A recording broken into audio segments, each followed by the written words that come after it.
At 6:17 a.m. on July 10, 1944, the air at Rathmanston in Kent hung thick with salt and fog. The war had turned brutal that summer. The skies above the Channel were a revolving door of fire and wreckage. Squadron leader Edward Mallory, 32 years old, climbed into his Spitfire's cockpit to inspect a crippled aircraft being towed across the field. The men dragging it moved slowly, as if afraid the thing might wake up. The fighter was unlike anything Mallory had ever seen. Its wings swept backward at a strange angle, the fuselage smooth like glass. The markings were German black crosses and faded camouflage, but the airframe looked alien. Fuel still dripped from the belly. Its engine cowling was torn open, revealing two circular intakes that didn't belong on any piston aircraft he knew. "Careful with that canopy," one mechanic shouted. The cockpit sealed tighter than a submarine. Mallory leaned closer. The metal felt cool, almost polished, even after a crash landing. There was no smell of burnt oil, just ozone and something chemical. An RAF sergeant approached, holding a clipboard. "Pilot's alive," he said. "Name's Feldwebel Kruger. Claims he lost power and had to glide it in. He says it's experimental." Hello everyone. Before we begin today's video, I need your help. We've noticed that the channel is losing traction, and subscribing is one of the best ways you can help us. It's quick, free, and allows us to continue bringing you great content. Your support means everything. Let's keep this channel growing collectively. Where are you watching from? Drop your city or country in the comments below. Thank you very much. Mallory frowned. Experimental? Every captured German plane before this had been a variant, a trick, another camouflage scheme. But this one looked different. It looked years ahead. By 7 a.m., the wreck was inside Hangar 4, under heavy guard. Engineers and intelligence officers circled like vultures. No one could open the engine compartment without cutting torches. The manual for captured Luftwaffe aircraft, thick as a phone book, had nothing that matched this. Mallory walked a slow circle around the machine. He could hear the soft ping of cooling metal, the creak of settling landing gear. The German pilot sat under guard nearby, face pale, eyes fixed on the floor. Mallory's breath caught as he stared into the twin intakes again. "Those aren't carburetors," he whispered. "They're turbines." A silence fell across the hangar. Someone finally said what everyone was thinking.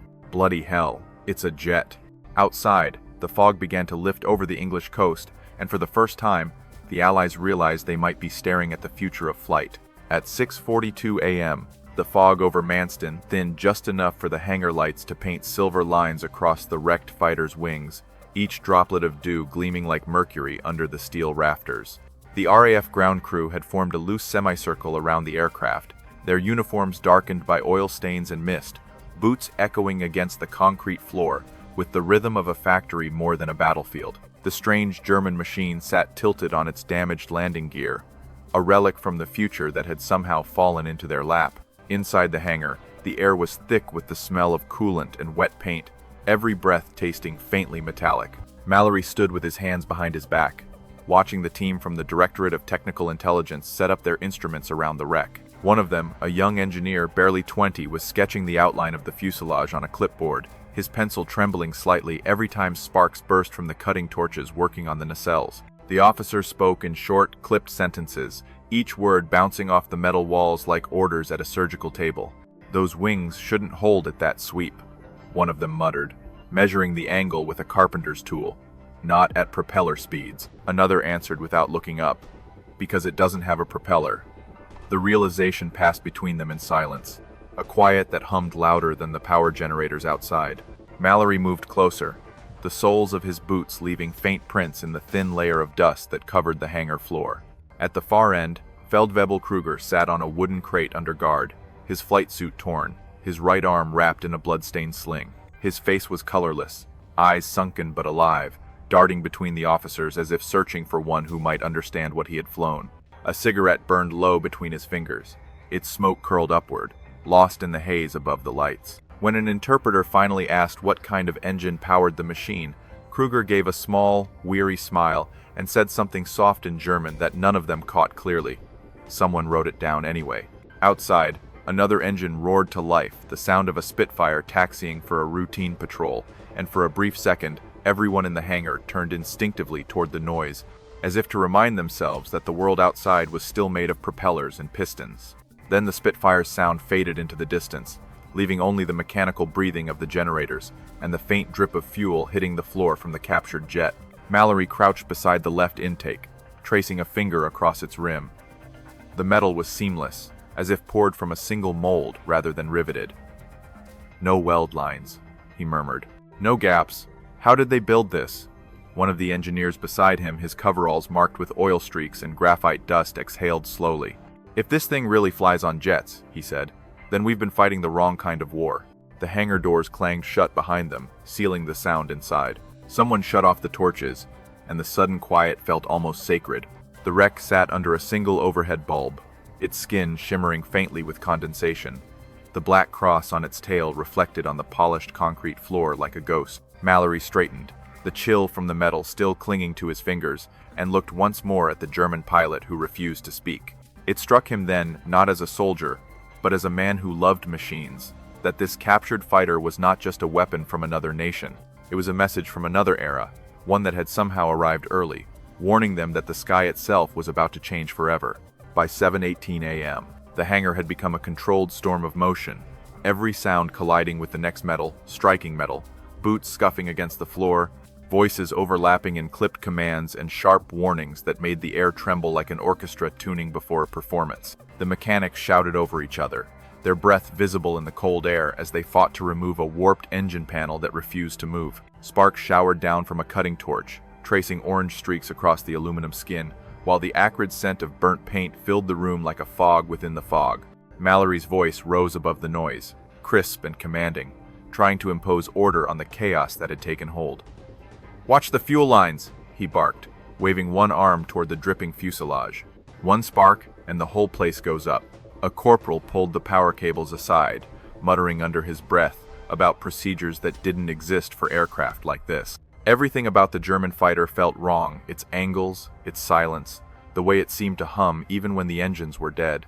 The youngest mechanic, a boy named Carter, who had never seen combat, slipped on the slick floor and caught himself against the wing, his gloves smearing a black streak of oil across the gray paint. He froze, staring at the mark as if he had just touched something sacred or forbidden.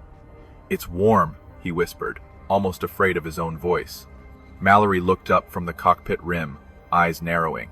"That's impossible," he said quietly. "The engines have been cold for hours." Yet when he pressed his palm to the metal, he felt it too, a faint vibration, like the thrum of a living heart beneath the surface. A shout came from the far end of the hangar where two intelligence officers were unpacking camera equipment. "We need photographs before anyone dismantles it," one of them yelled. Every inch, every bolt, every marking. The flashbulbs popped in rhythmic bursts, illuminating faces streaked with grease and fear. Kruger, the captured pilot, flinched at the first burst of light, his eyes narrowing as if he recognized something in the scene, a memory of his own hangar, his own men doing the same work somewhere in Germany months earlier. The noise swelled again as someone tried to crank open the access panel near the wing root. The tool slipped, the panel snapped free, and a rush of oily vapor hissed into the air. The men recoiled instinctively, coughing and shouting. Mallory waved for the doors to be opened, his voice cutting through the commotion like a blade. The hangar doors creaked apart, letting in a flood of gray daylight that rolled across the floor in a wide, cold wave.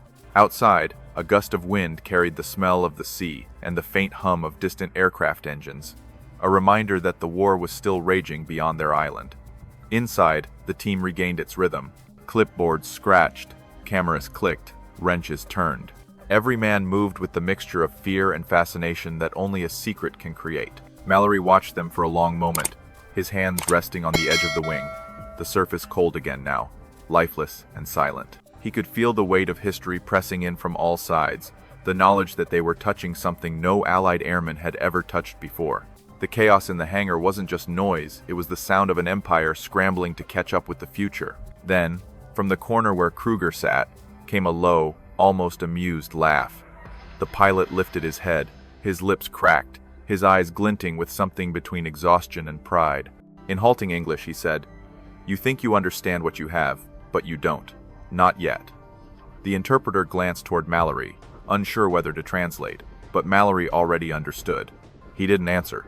He simply turned back toward the aircraft, watching the torchlight crawl across its flawless skin, realizing that this chaos was only the beginning. By 8:03 a.m., the The hangar had quieted into that uneasy stillness that always followed discovery, when every man present realized that what they had found did not belong to the world they knew. The air still shimmered with the smell of scorched metal, but the torches were off, the noise gone, replaced by the soft shuffle of boots and the low murmur of officers reciting procedures from memory. An old field manual lay open on a table beside the wreck, its pages fluttering under the slow churn of the ceiling fan. The cover read RAF Aircraft Capture Protocols 1943, and its instructions were clear enough to remove all doubt. Section 7, Paragraph 4. Read Lieutenant Harrow, the intelligence liaison. Captured enemy aircraft are to be dismantled, documented, and destroyed to prevent espionage or operational compromise. His voice echoed in the hangar, flat and bureaucratic, the sound of a machine repeating itself. Mallory stared at the paragraph as if it were a verdict, his reflection faintly visible in the glossy paper. It was the same rule they had followed for every Focke-Wulf and Messerschmitt that had fallen intact across the channel. Nothing was to be flown, nothing repaired, nothing reused. Only photos, measurements, and ashes. But this aircraft did not fit that rule. Even the manual itself seemed inadequate, a relic from a slower century that had never imagined engines without pistons or wings that curved like a bird's in a dive. Harrow closed the book, exhaling sharply through his nose. "We follow procedure," he said. "We always have." The engineers nodded automatically, but none of them moved. The silence between words felt heavier than the wreck itself. Mallory turned toward the machine, his eyes tracing the burned edges of the fuselage, the melted paint where German numbers still ghosted through the silver. "If we destroy it," he said quietly, "we destroy the only thing they fear us never understanding." The sentence hung in the air for a long moment, then fell into the creak of the hangar doors shifting in the morning wind.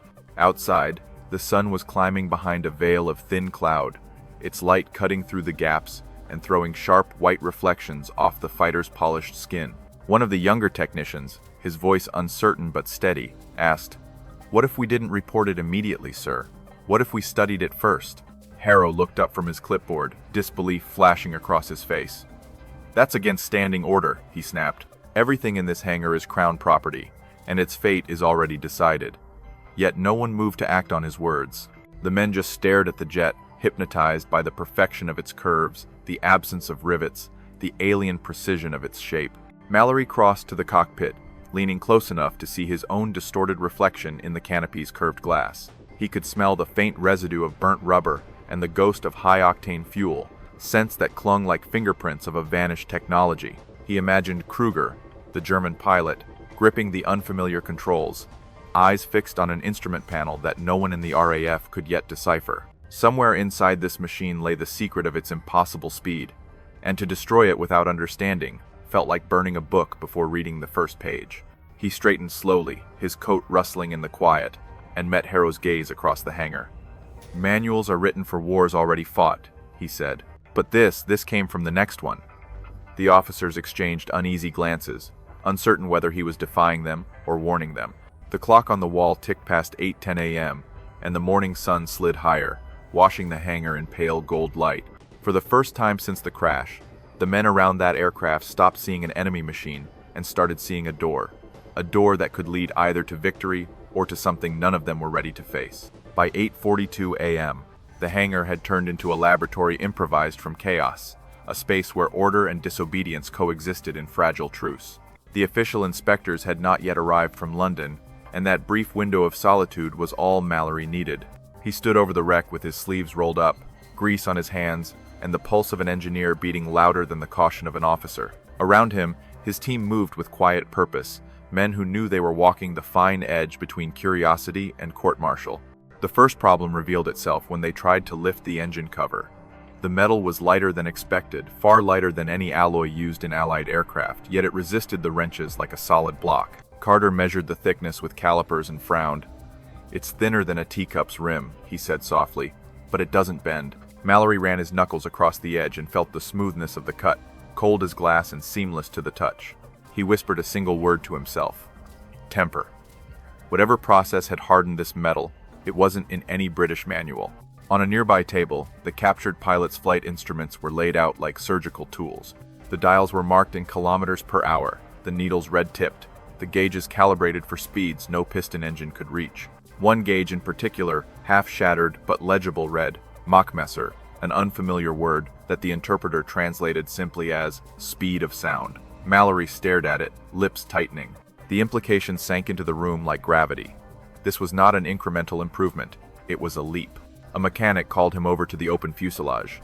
"Sir, you should see this," he said, voice low and almost reverent. Beneath the panels ran a tangle of thin copper wires, meticulously bundled and color-coded, leading to what looked like small glass bulbs sealed in resin.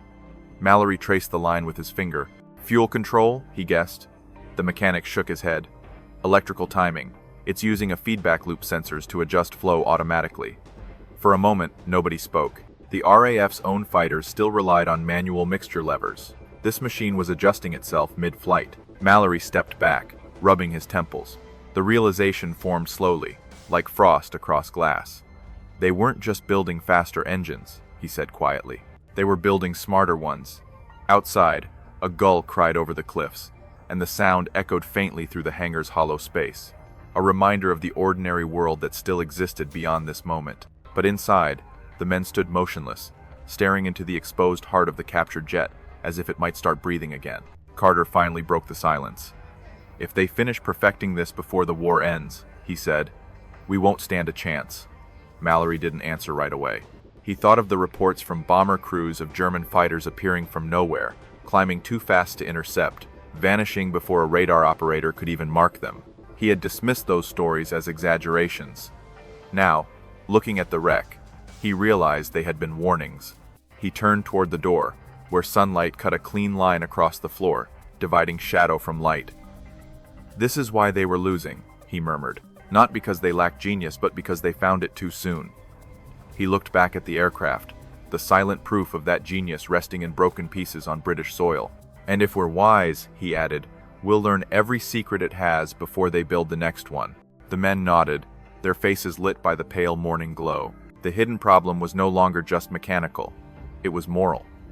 To study the enemy's brilliance was to admit that the future might belong to whoever understood it first. The clock on the wall ticked toward 9, and in that sound, the men of Manston understood that their real battle had just begun the war. Not for territory or victory, but for knowledge itself. By 9:07 a.m., the fog outside had lifted completely, flooding the hangar with a harsh white light that stripped away shadows and excuses alike. The captured aircraft sat in the center like a relic on an altar, every curve of its frame gleaming with unnatural precision. The men surrounding it no longer spoke in whispers. They spoke in fragments of awe, disbelief, and quiet fear, as if their minds struggled to translate what their eyes already knew. Mallory felt the weight of that silence pressing against his ribs, a pressure as real as gravity, as though history itself was waiting for him to say the words none dared to speak. Carter was the one who broke the trance. He crouched near the open nacelle, wiping sweat from his forehead with the back of his hand. "Sir," he said, his voice trembling between wonder and confusion. "There's no crankshaft, no pistons, no exhaust manifold, nothing like any engine we've ever seen." He pointed to two concentric rings of blades, curved and sharp, that caught the sunlight like mirrors. Mallory knelt beside him, the metallic scent of burnt oil stinging his nose, and ran his finger along the smooth arc of one turbine vane. The metal was still faintly warm, humming with the memory of flight. "It's not an engine," he murmured half to himself. "It's a compressor." The word hung there for a second before the others grasped its meaning. He continued, his tone shifting from confusion to clarity.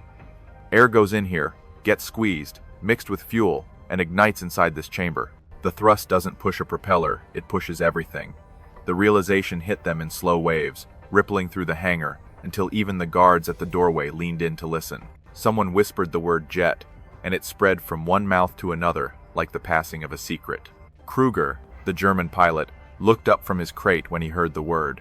His face, pale from exhaustion, showed something that could have been pride or regret. He said something in German too quiet to catch, then repeated it louder, eyes fixed on Mallory.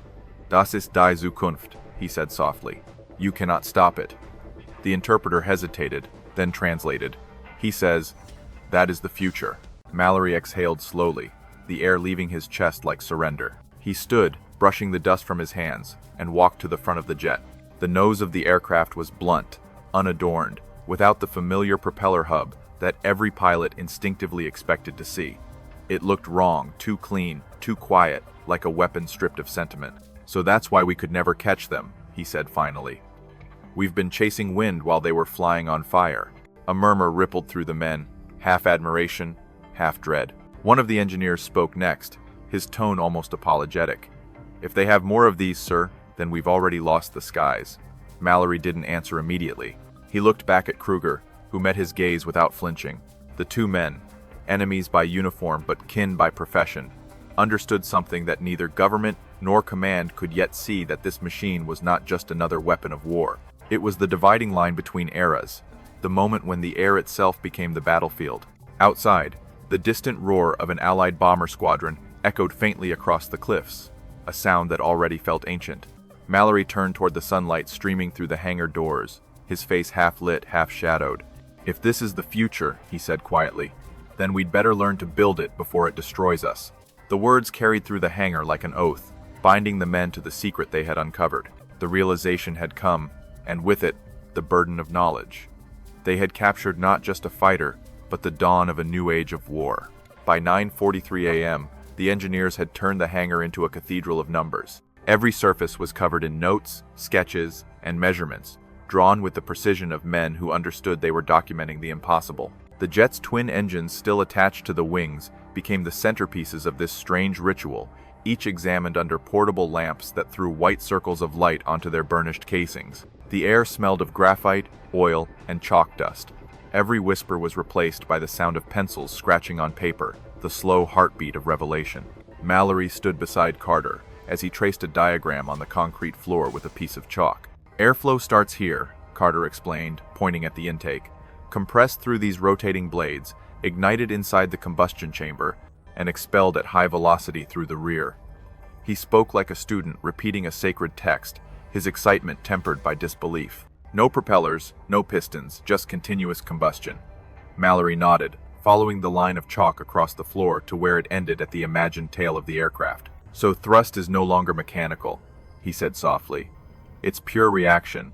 They've turned the sky into a chemical equation." The senior engineer, an older man named Hollis, approached holding a clipboard dense with calculations. His spectacles reflected the light like mirrors. "I've run the power-to-weight ratio," he said. "If our assumptions are correct, this thing could reach over 500 miles an hour, maybe more." He hesitated, lowering his voice. "That's faster than anything we've ever built, twice as fast as a Spitfire, almost beyond radar tracking at low altitude."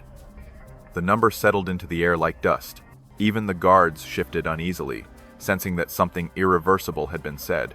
Mallory turned toward the exposed turbine, its blades gleaming like the teeth of some mechanical predator. "And this material?" he asked. Hollis held up a sample of the fractured metal, its surface reflecting a rainbow sheen. "Chromium and nickel," he said. "But there's something else, possibly a heat-resistant coating. Our foundries can't replicate this yet. It's metallurgical alchemy." Mallory studied the shard for a moment, then set it down carefully, as if afraid it might melt through the table. "They weren't just building a weapon," he said. "They were building the physics of the next century." Kruger, still under guard near the wall, watched the scene unfold with quiet intensity. His bandaged hand rested on his knee, his eyes following every gesture. At one point, he spoke again in halting English, his voice hoarse. "You think this is secret?" he said. "It is already in production. Soon, they will fly faster than bullets." The interpreter hesitated to translate, but Mallory heard enough to understand. The words settled into him like cold iron. He turned back to his men, his expression calm but his tone stripped of reassurance. "Then we have no choice," he said. "We study every inch, every wire, every fracture. This machine is our warning, and maybe our salvation." The team nodded, returning to their work with renewed urgency, the atmosphere shifting from curiosity to necessity. Hollis began dictating component lists. Carter remeasured the compressor blades, and two younger mechanics began drafting comparative sketches with British fighter schematics pinned beside them. The morning deepened toward noon, sunlight crawling across the floor in long, warm stripes. Dust hung suspended in the beams of light, drifting through the air like slow snow. The hangar no longer felt like a workshop, it felt like a vault, sealing away the moment when humanity realized that speed and fire had finally fused into one force. Mallory looked at the clock, then at the turbine, that still seemed to shimmer faintly, alive even in death. 500 miles an hour, he murmured. "We'll have to think faster than that if we plan to survive it." The others didn't answer. They didn't need to. Outside, The gulls screamed above the coast, and somewhere beyond the sea, the factories of Germany were already building more of these engines, stamping the future out of metal and flame. By 10:26 a.m., the hangar had settled into an intense, methodical rhythm, the sound of pencils scratching, wrenches clicking, and shutters snapping as the team worked like surgeons performing an autopsy on the future. The captured jet no longer looked like wreckage. It looked like a lesson unfolding one layer at a time. Every screw removed was another sentence in a language they were just beginning to translate. The air shimmered with the faint hum of the portable generator, powering the floodlights that cast twin halos across the wings. Beneath them, the engineers moved in silence, their concentration total, their movements synchronized by instinct and awe. Carter crouched on a scaffold near the cockpit, carefully prying open a side panel that revealed a network of wires wrapped in insulation unlike any he had ever seen. "It's braided," he said quietly. "Not rubber, not cloth. It's metal thread light, flexible, heat-resistant." Hollis leaned in, his breath fogging the polished aluminum. "They've solved thermal bleed," he muttered. "Their circuits won't melt under stress." He scribbled notes furiously, his handwriting barely legible. Mallory stood behind them, arms crossed, absorbing every word like scripture. "Then they're not just flying faster," he said. "They're thinking faster. I were four." On the other side of the hangar, two technicians dismantled the landing gear assembly. Instead of hydraulic pistons, they found a self-contained gas pressure system connected by narrow copper tubes. One of the men whistled softly. "This is half the weight of ours," he said. "No wonder they could climb so fast." The words carried across the room, landing with the quiet authority of revelation. Every discovery seemed to explain another mystery, and yet each answer opened two more questions. The camera crew documented everything, taking photographs of the cockpit layout, the throttle assembly, the instrumentation. Flashbulbs burst in white explosions, illuminating faces slick with sweat and metal dust. The smell of ozone filled the air, sharp and electric. One of the photographers, adjusting his lens, murmured, "It doesn't even look German anymore. It looks otherworldly." Mallory gave a faint, tired smile. "That's what innovation always looks like before it becomes normal," he said. "Unfamiliar, uncomfortable, and inevitable." Hours passed unnoticed. The team began labeling components, setting them into wooden crates marked "Do Not Disturb Intelligence Priority." Mallory watched as Carter carefully packed the turbine blades, wrapping each one in oilcloth as if he were handling relics. "These will go to Wright Field," Hollis said. "The Americans have the facilities to test them properly. If anyone can replicate this, it's them."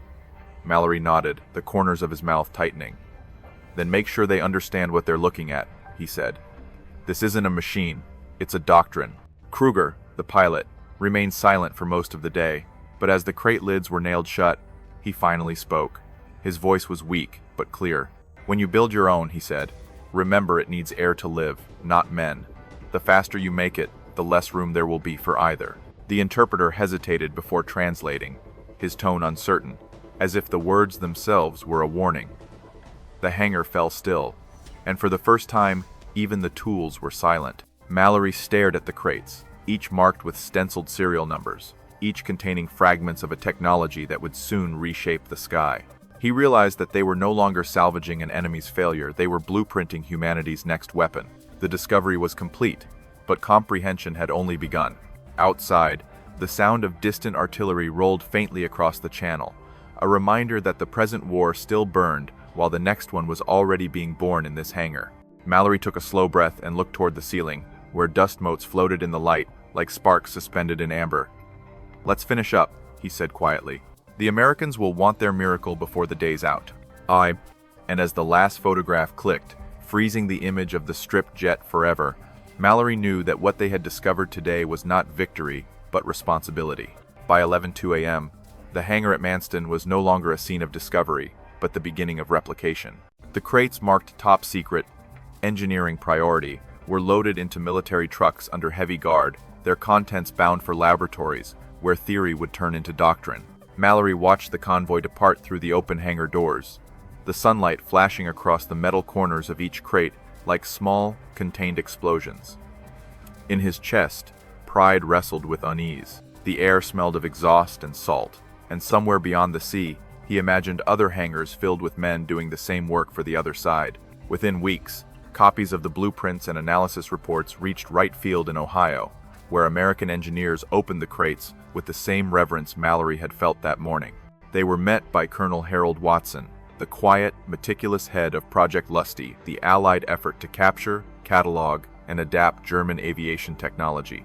His team of scientists and pilots studied every component under magnifiers, mapping each curve of metal and channel of airflow as though they were decoding the DNA of flight itself. The first prototype drawings for an American jet fighter appeared before Christmas. Mallory, now back in London, received copies of those reports through channels that moved faster than war itself. Each telegram brought a new word that had not existed in the language of flight before: afterburner, compressor stage, thermal fatigue. The tone of the messages was always clinical, but between the lines, he could feel the pulse of exhilaration, the quiet intoxication of men who realized they were building something that could outpace imagination. In one report, a young American engineer described the sensation of hearing their test turbine ignite for the first time. "It sounded like thunder trapped inside a bottle," he wrote. "For a moment, the walls vibrated, and every man in the room forgot to breathe." Another document listed projected performance: 500 miles per hour, 600 with modifications, the ceiling pushing beyond 40,000 feet. Numbers that had once belonged to fantasy were now printed in ink across official paper. Mallory sat at his desk, reading those figures while the city outside trembled under the distant rumble of V-2 rockets. It struck him that the line between survival and annihilation was measured not in miles or minutes, but in innovation.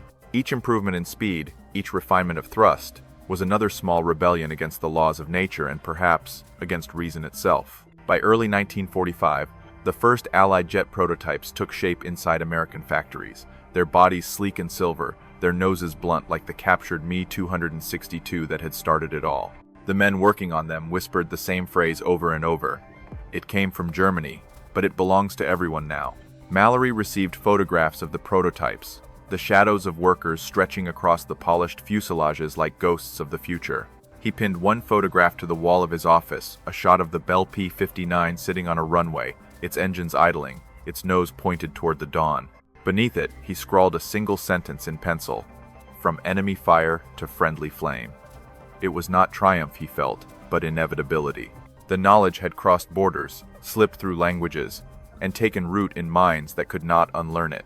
Outside, snow began to fall softly over London, muffling the sirens, turning the city white. Mallory leaned against the window, watching the flakes dissolve on the glass, each one unique yet identical in its descent. "So this is how the future spreads," he whispered, quietly, like frost. And in that stillness, he understood that the captured jet at Manston had not merely been a machine. It had been a messenger, carrying within its engines the blueprint for a world that would never again fly at the same speed or think at the same pace as before. By July 27, 1945, the airfield at Muroc Dry Lake in California shimmered under the desert sun, the heat rippling like invisible waves over sand and steel. At the far end of the runway sat a silver aircraft with wings that curved backward, its twin engines glinting under the white light. Painted on its nose were the words "Shooting Star," and beneath the canopy, test pilot Tony LeVere adjusted his gloves, unaware that he was about to cross an invisible threshold that had been drawn in that English hangar a year earlier. Around him, engineers watched from shaded tents, cameras ready, clipboards pressed tight to their chests, their eyes narrowed against the glare. Mallory wasn't there, but his name appeared on the manifest that accompanied the aircraft, the documentation of captured technology, translated schematics, and the faint, almost forgotten signature of a man who had defied orders at Manston. The Americans had refined the jet's design with their own genius, smoothing edges, balancing weight, and building a turbine that no longer burned itself alive. Yet the bones of the machine, the way it breathed air, the rhythm of its fire remained German. Every man present knew it, even if no one said it aloud. At 9:18 a.m., the engines coughed once, twice, then roared to life with a sound unlike anything the desert had ever heard.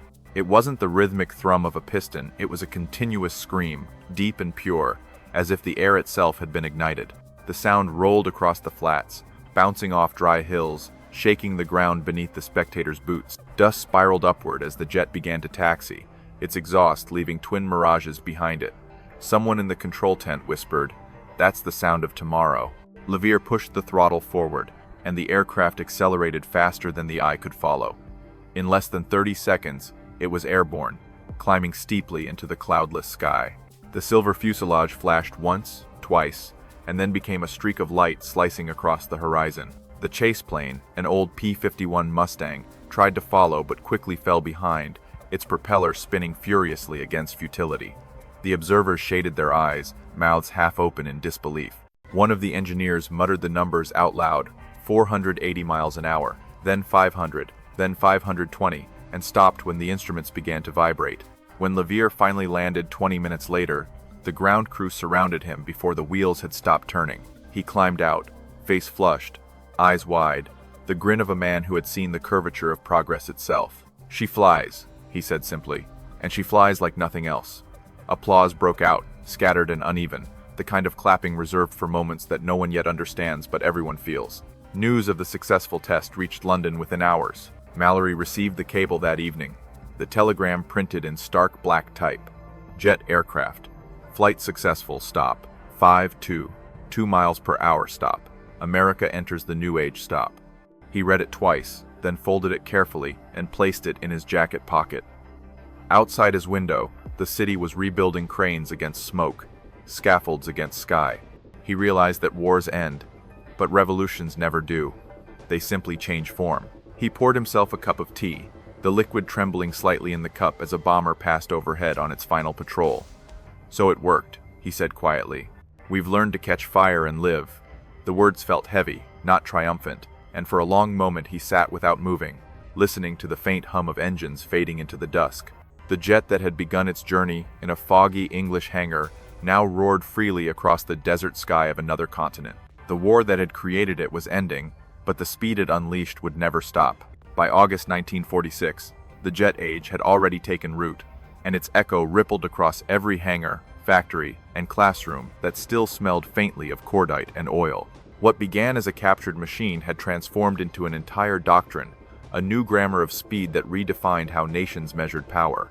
The Bell P-80 shooting star became a regular sight over the California sky, slicing through clouds like a scalpel through silk, its silver skin reflecting a world that had not yet understood what it had created. Every test flight wrote another chapter in a book that started on that gray morning at Manston. Mallory, now assigned to an Allied technical liaison post, spent his days reviewing the flood of reports from air bases across Europe and America. Each one carried the same subtext. The future had arrived faster than anyone had planned. The engineers who once fought over rivets and range now debated thermal limits, turbine stress, and supersonic drag. The vocabulary of war had changed. Completely victory was no longer measured in altitude or ammunition, but in velocity and endurance. The faster a pilot could think, the longer he might live. In a quiet office in Whitehall, Mallory pinned a series of photographs to his wall. The first showed the captured Me-262 at Manston, its wings bent and scorched. Beside it, a picture of the American P-80 on its maiden flight. Next to that, a press clipping of a new jet prototype from Gloucester in Britain, its nose painted with the name Meteor. The line between them was invisible but undeniable, a lineage of steel and fire, fathered by curiosity and born through disobedience. He often caught himself tracing that line with his eyes, following it through time. The Gloucester Meteor gave way to the swept-wing F-86 Sabre, whose contrails cut across the cold blue of the Korean sky. The Sabre evolved into the Phantom into the Eagle, and the Eagle into the silent predator of the future, the F-22, a descendant of that single German jet dragged bleeding from a field in 1944. Every generation carried a piece of that captured engine in its veins. At reunions, when younger pilots asked what it had been like to see the first jet, Mallory always answered the same way. "It was like watching the sky get new rules," he said. You could feel the air learning to behave differently. He never told them about the fear, the doubt, or the faint guilt that shadowed the achievement. To him, the legacy was both miracle and warning, the moment when mankind stopped adapting to flight and started forcing the air to obey. Outside his window, Heathrow's runways glowed under the afternoon sun, streaked with the vapor trails of passenger jets carrying civilians farther and faster than any bomber ever had. The world had tamed the turbine, turned it into commerce, convenience, and connection. Yet Mallory could never quite shake the feeling that the sound of a jet engine still carried the whisper of that first discovery, the hiss of something stolen, repurposed, and perfected. He leaned back in his chair, the faint hum of a nearby aircraft drifting through the open window. "It all began with a wreck," he murmured, almost to himself. "And we've been chasing its shadow ever since." He smiled faintly, not with pride but with understanding. The legacy of that captured fighter was not a single machine, or even a single war. It was the transformation of imagination into inevitability, the proof that the sky, once conquered, would never truly belong to anyone again. As the daylight faded and another jet roared overhead, Mallory closed his eyes and listened. The engine's note was smoother now, softer, civilized, but beneath it, he still heard the raw, metallic cry of that first turbine spinning in a fog-filled English hangar. It was the sound of mankind discovering what it meant to fly without limits and realizing, too late, that the sky would never slow down again. By September 1946, the war had been over for a full year, yet its inventions still moved faster than its ghosts could rest. The hangar at Manston was quiet now, reclaimed by dust and silence, its concrete floor marked with faint outlines where the captured jet had once stood. The sea wind carried the scent of salt and rust through the open doors, rattling a loose sheet of tin like an old memory trying to speak. Mallory stood in the doorway, his coat collar turned up against the chill, watching gulls drift above the cliffs where dogfights had once drawn white scars across the morning sky. In his hands, he held a faded photograph, the Me 260. 2. Wings broken but defiant, surrounded by men who had not yet understood what they were touching. He traced the edges of the image with his thumb, feeling the rough paper bend slightly, as if the moment could still flex beneath his fingers. "You were supposed to be a secret," he whispered, "and somehow you became the beginning." His words vanished into the wind before they reached the ground. Behind him, the hangar was filled with relics of that vanished world, empty crates, rusted tools, fragments of engines too obsolete to fear. Yet to Mallory, each object seemed alive, humming faintly with the residue of the past. He imagined the engineers who had stood here, arguing, laughing, daring to break rules written by safer men. He realized that war had not simply produced destruction, it had forced invention. It had made dreamers out of mechanics and philosophers out of soldiers. And that, perhaps, was its cruelest irony. He stepped forward, his boots echoing softly on the concrete. The morning sun angled through the doorway, striking the old stains where oil had once pooled like blood. "They captured a pilot," he said quietly, as if narrating for ghosts. But what they really captured was the future of flight. The words felt heavier than he expected, filled with a truth that had grown sharper with time. In the stillness, he could almost hear the turbine again, the hiss of air, the rush of heat, the sound of a century waking up. For a long moment, he simply stood there, eyes closed, letting the wind move through the hollow space around him. The noise was soft, almost musical, like the breath of a sleeping giant. He thought of Kruger, the German pilot, and wondered whether he had lived to see jets fill the skies he once ruled alone. He wondered whether the world had learned anything at all from the speed it had unleashed. Somewhere far above, the faint roar of a passenger aircraft rolled across the clouds, a sound both familiar and foreign, born from the same discovery, yet stripped of its menace. Mallory looked up, squinting into the brightness until the shape vanished into the blue. He smiled faintly, neither proud nor regretful, only aware.